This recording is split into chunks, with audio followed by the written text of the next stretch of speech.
Hello అండి. Egg కర్రీని కొత్తగా ట్రై చేసి తినాలనిపిస్తే ఇలా ట్రై చేయండి. టేస్ట్ చాలా బావుంటుంది.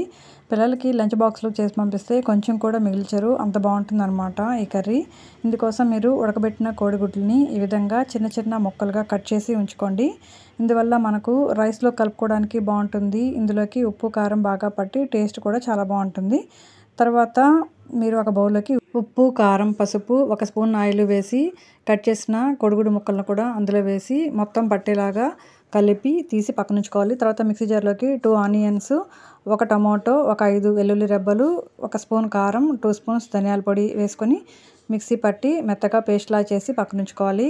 తర్వాత స్టవ్ పైన ప్యాన్ పెట్టుకొని అందులో 2 స్పూన్స్ ఆయిల్ వేసి కొద్దిగా జీలకర్ర, కొద్దిగా ఆవాలు, తర్వాత కరివేపాకు ఇవన్నీ వేసి ఫ్రై అయ్యాక ఉప్పు, కారం వేసి కలిపి పెట్టుకున్న కోడిగుడ్డు ముక్కల్ని ఆయిల్‌లో వేసి బాగా ఫ్రై చేసుకోవాలి.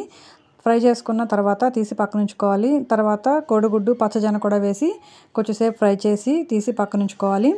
తర్వాత అదే ప్యాన్‌లోకి ఒక స్పూన్ ఆయిల్ వేసి మనం మిక్సీ జార్‌లో వేసి పెట్టుకున్న పేస్ట్‌ని కూడా అందులో వేసి పచ్చి వాసన పోయేంత వరకు ఫ్రై చేసుకోవాలి. తర్వాత కోడిగుడ్డు ముక్కలను కూడా వేసి కొంచెం నీళ్ళు పోసి ఒక 2 మినిట్స్ అలా ఉడికిస్తే కూర దగ్గర పడిపోతుంది. సాల్ట్ సరిపోకపోతే చూసి వేసుకోండి. చివరగా కసూరి మేతి, కొత్తిమీర వేస్తే టేస్టీ ఎగ్ కర్రీ రెడీ అయిపోతుంది. దీనిని ఎగ్ ఆనియన్ కారం అని కూడా అనొచ్చు. రైస్‌లోకి అయితే చాలా బావుంది. తప్పకుండా ట్రై చేయండి. ఎలా ఉందో కామెంట్‌లో తెలియచేయండి. Thanks for watching.